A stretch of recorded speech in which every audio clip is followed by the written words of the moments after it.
এইমাত্র ডাক্তার জাকির নায়েক এখানে এক বক্তৃতা রেখেছেন। এখানে যত লোক তার এই বক্তৃতা শোনার জন্য এসেছেন তাদের সবার জন্য আমি আল্লাহর কাছে প্রার্থনা করি যেন তাদের সকলের পরিবার পরিজন যেন সুখী থাকে। ঈশ্বর এখানে আছেন কেবলমাত্র ভালো কিছু করার জন্য, আর জাকির হোসেনও এখানে কেবলমাত্র ভালো কিছু করার জন্যই আছেন।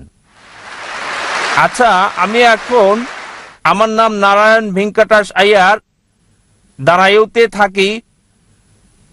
আমি একজন হিন্দু, কিন্তু আমি কোরআনকে মানি, বাইবেলকে মানি, গীতাকে মানি। আমি সবাইকে সমান মনে করি, কিন্তু আমি ডাক্তার সাহেবকে এটা জিজ্ঞেস করতে চাচ্ছি যে শেখ সৈয়দ মোল্লা পাঠান নাম কেন রেখেছে, ব্রাহ্মণ ক্ষত্রিয় চন্ডাল শূদ্র নাম কেন রেখেছে? এটার উত্তর এখনই চাচ্ছি।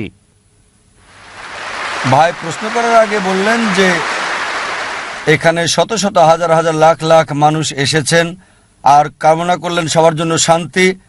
তারপর বললেন যে ডাক্তার জাকির নায়েক এখানে এসেছেন ভালো কথা বলতে, আর প্রশ্ন করলেন যে আপনি হিন্দু, তবে কোরআন পড়েছেন, বিশ্বাস করেছেন, বাইবেলও বিশ্বাস করেন, বেদও বিশ্বাস করেন, আর প্রশ্ন করলেন যে কেন এই সব পাঠান, শেখ, মোল্লা, ব্রাহ্মণ, ক্ষত্রিয় ইত্যাদি।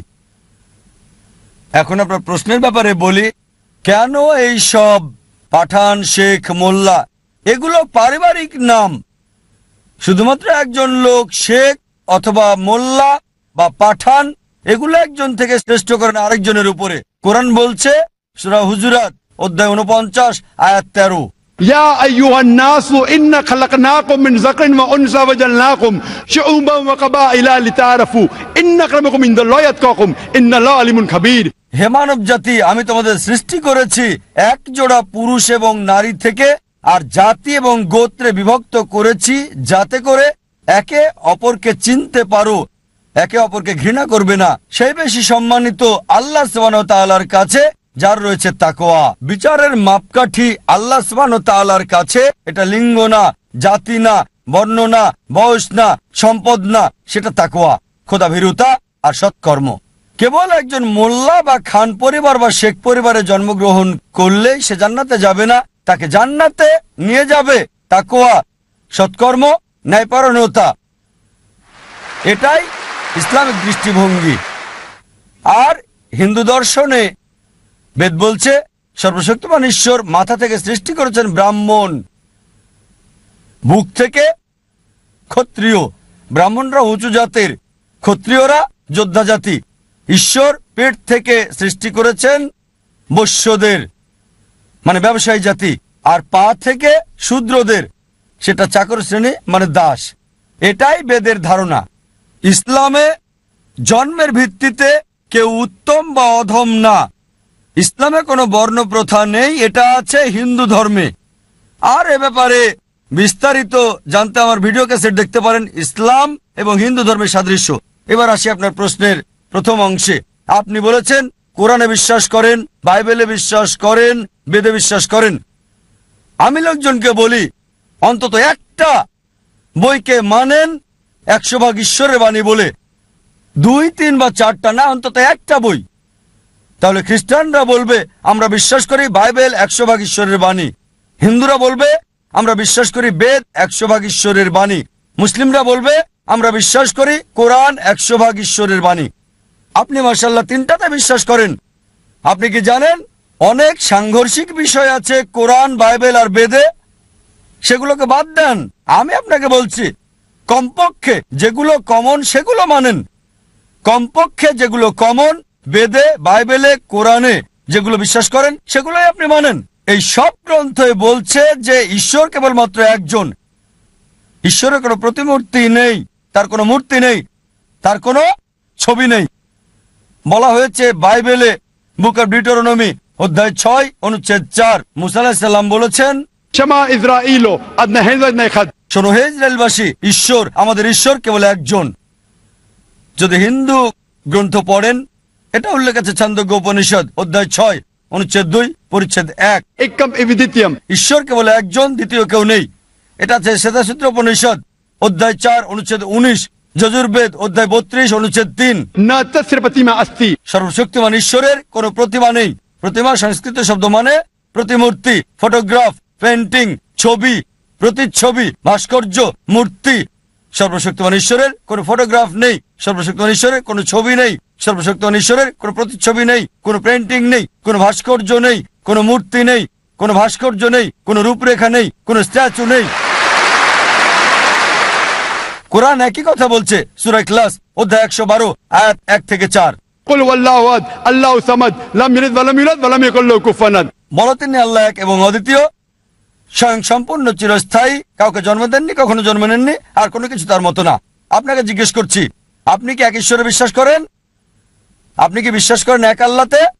আমি এখনো ভগবান একজন বলে মনে করি। আপনি কি মূর্তি পূজায় বিশ্বাস করেন? ब्रह्म सत्यम जगन मिथ्या जीवो ब्रह्मैव न परः।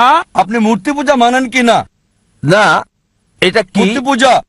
আমি মূর্তি টুর্তি মানি না, মাশাআল্লাহ, মাশাআল্লাহ। আমি রূপরেখা মানি না। ভাই এক ঈশ্বরে বিশ্বাস করেন, মূর্তি আমি পূজা বিশ্বাস করেন না? আমি আল্লাহ বললে বললে পাপ মুছে যায়, লা বললে পাপ আসার সুযোগ পায় না, তার নামই হলো আল্লাহ। এটা আপনার দেওয়া সংজ্ঞা, পুরো সংজ্ঞা এটা না। রা বললে পাপ মুছে যায়, মা বললে পাপ আসার সুযোগ পায় না, তার নামই হলো রাম। রাম কোনো মানুষের নাম নয়, মানুষের আকার আকৃতি নয়, আকার আকৃতিওয়ালা কোনো কিছু ঈশ্বর নয়। ঈশ্বর শুধুমাত্র বিশ্বাস, আস্থা, এক সত্য। একটা উদাহরণ, দৃশ্যমান কোন ঈশ্বর কেবলমাত্র শান্তির কথা বলে। আপনি এক ধরনের ঈশ্বর, ডাক্তার জাকির হোসেন এক ধরনের ঈশ্বর, যার আহ্বানে এত লোক এসেছে। আপনি যা বললেন আপনার বেদে লেখা আছে, ঋগ্বেদ বুক নাম্বার 1 হিম নাম্বার 164 অনুচ্ছেদ 46। एकम सत्य विप्र बहुधा वेदांते। ঈশ্বর এক, সত্য এক, তবে জ্ঞানীরা তাকে ডাকেন বিভিন্ন নামে।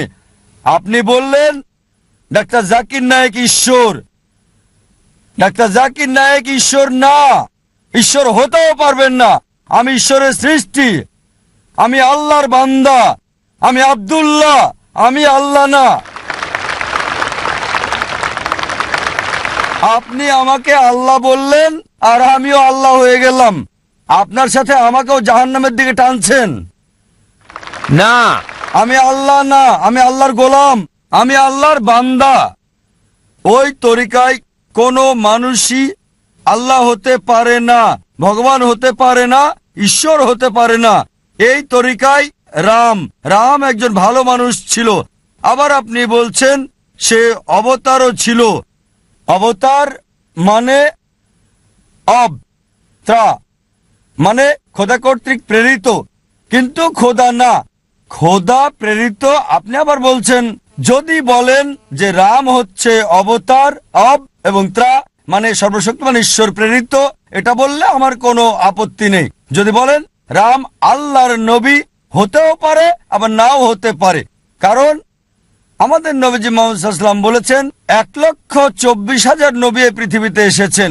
কোরআনে শুধু 25 জনের নাম উল্লেখ করা আছে। রাম হতে পারে ঈশ্বরের নবী, হতে পারে আবার নাও হতে পারে, নিশ্চিত বলতে পারি না। তবে রাম যদি নবী হয়েও থাকে, কৃষ্ণ যদি নবী হয়েও থাকে, তাকে পাঠানো হয়েছিল শুধু সেই সময়ের সেই লোকদের জন্য। এখন সমগ্র মানব জাতি, হোক সে ইন্ডিয়ার, হোক সে আমেরিকার, হোক কানাডা, হোক ইউকে, হোক সৌদি আরবে, তাদের মানতে হবে সর্বশেষ এবং চূড়ান্ত নবী মুহাম্মদ সাল্লাল্লাহু আলাইহি সাল্লামকে। আমি বলছি না, এটা বলছে আপনার গ্রন্থ। আপনার গ্রন্থ পড়ে দেখেন, ভবিষ্য পুরাণা পর্ব 3 খণ্ড 3 অধ্যায় 3 শ্লোক 5 থেকে 8, ভবিষ্য পুরাণা পর্ব 3 খণ্ড 3 অধ্যায় 3 শ্লোক 10 থেকে 27 নবীজি মুহাম্মদ সাল্লাল্লাহু আলাইহি ওয়াসাল্লাম সম্পর্কে বলছে। অথর্ববেদ বুক নাম্বার 20 হিম নাম্বার 127 অনুচ্ছেদ 1 থেকে 14, অথর্ববেদ বুক নাম্বার 20 হিম নাম্বার 21 অনুচ্ছেদ 6, অথর্ববেদ বুক নাম্বার 20 হিম নাম্বার 21 অনুচ্ছেদ 7, ঋগ্বেদ বুক নাম্বার 1 হিম নাম্বার 53 অনুচ্ছেদ 9 নবী মুহাম্মদ সাল্লাল্লাহু আলাইহি ওয়াসাল্লাম সম্পর্কে বলছে। তাকে বলা হয়েছে আহমদ। আহমদ মানে যে প্রশংসা করে, প্রশংসাকারীকে বলা হয় আহমদ। আহমদ নামে তার উল্লেখ আছে। যদি পড়েন সামবেদ উত্তরচিক মন্ত্র নাম্বার 1500, সামবেদ ইন্দ্রা অধ্যায় নম্বর 2, মন্ত্র নম্বর 152, যজুর্বেদ অধ্যায় নম্বর 31, অনুচ্ছেদ নম্বর 18, ঋগ্বেদ বুক নম্বর 8, হিম নম্বর 6, মন্ত্র নম্বর 10, অথর্ববেদ বুক নম্বর 8, হিম নম্বর 5, মন্ত্র নম্বর 16, অথর্ববেদ বুক নম্বর 20, হিম নম্বর 126, অনুচ্ছেদ 14। তাকে বলা হয়েছে আহম্মদ, বলা হয়েছে নরসংসা। নরসংসা মানে নর মানে মানুষ, সংসা মানে প্রশংসা। যে একজন প্রশংসাকারী, যদি আরবি করেন হবে মোহাম্মদ। তার কথা মোহাম্মদ নামে, নরসংসা নামে অনেক জায়গায় আছে। ঋগ্বেদ বুক নাম্বার 1, হিম নাম্বার 13, মন্ত্র নাম্বার 3, ঋগ্বেদ বুক নাম্বার 1, হিম নাম্বার 18, মন্ত্র নাম্বার 9, ঋগ্বেদ বুক নাম্বার 1, হিম নাম্বার 106, মন্ত্র নাম্বার 4, ঋগ্বেদ বুক নাম্বার 1, হিম নাম্বার 142, মন্ত্র নাম্বার 3, ঋগ্বেদ বুক নাম্বার 2, হিম নাম্বার 3, মন্ত্র নাম্বার 2, ঋগ্বেদ বুক নাম্বার 5, হিম নাম্বার 5, মন্ত্র নাম্বার 2, ঋগ্বেদ বুক নাম্বার 7, হিম নাম্বার 2, মন্ত্র নাম্বার 2, যজুর্বেদ অধ্যায় 20, অনুচ্ছেদ 37, যজুর্বেদ অধ্যায় 20, অনুচ্ছেদ 57, যজুর্বেদ অধ্যায় 21, অনুচ্ছেদ 31, যজুর্বেদ অধ্যায় 21, অনুচ্ছেদ 55, যজুর্বেদ অধ্যায় 28, অনুচ্ছেদ 2, যজুর্বেদ অধ্যায় 28, অনুচ্ছেদ 19, যজুর্বেদ অধ্যায় 28, অনুচ্ছেদ 42। শুধু হিন্দু গ্রন্থ থেকেই এভাবে রেফারেন্স দিয়ে যেতে পারবো সর্বশেষ এবং চূড়ান্ত নবী মুহাম্মদ সাল্লাল্লাহু আলাইহি সাল্লাম সম্পর্কে। তার কথা কল্কি পুরাণায় বলা হয়েছে। কল্কি অবতার হিসেবে বলা হয়েছে তার মায়ের নাম হবে সুমতি মানে আমিনা, তার বাবার নাম হবে বিষ্ণু ইয়াস মানে আব্দুল্লাহ। তিনি জন্মগ্রহণ করবেন শান্তির স্থান সাম্বালায় মানে মক্কা। তার জন্ম হবে সাম্বালার শহরের প্রধানের পরিবারে মানে মক্কার প্রধানের ঘরে মানে কুরাইশদের প্রধান। তার 4 জন সঙ্গী থাকবে। খুলাফায়ে রাশেদিনদের কথা বলা হচ্ছে। আরো বলা যায়, যদি সত্যি আপনার গ্রন্থে বিশ্বাস করেন, আপনাকে বিশ্বাস করতে হবে সর্বশেষ এবং চূড়ান্ত নবী মুহাম্মদ সাল্লাল্লাহু আলাইহি সাল্লাম সম্পর্কে। আপনি কি নবী মুহাম্মদকে বিশ্বাস করেন? আপনি কি নবীজি মুহাম্মদকে মানেন? আমি মানি। কোন নবীকে মানেন? আমি পয়গম্বরকে মানি। মুহাম্মদ সাল্লাল্লাহু আলাইহি সাল্লামকে কি মানেন? পয়গম্বর মানি। পয়গম্বর এক ধরনের একজন ঈশ্বর, কেননা এক ধরনের ঈশ্বর না, বলতে হবে ঈশ্বরের বার্তাবাহক। হ্যাঁ হ্যাঁ, ঈশ্বর বললে তো সবই গেল, ঈশ্বর বললে সবই যাবে, ঈশ্বরের নবী বলতে হবে। আমি 2,63,00,000 বার রাম রাম রাম লিখেছি, কিন্তু এখনো পর্যন্ত রাম আমার কাছে আসেনি। কেন? ঠিক, ভাই বললেন যে তিনি লিখেছেন 20 মিলিয়ন বার রাম রাম রাম, কিন্তু রাম আসেনি এখনো তার কাছে। এজন্যই আমি আপনাকে বলছি, কেবল একজন স্রষ্টা আল্লাহ সুবহানাহু ওয়া তাআলাকে বিশ্বাস করেন এবং সকল নবী রাসূলগণকে বিশ্বাস করেন, অনুসরণ করেন, সর্বশেষ এবং চূড়ান্ত নবী মুহাম্মদ সাল্লাল্লাহু আলাইহি সাল্লামকে। আশা করি উত্তরটা পেয়েছেন।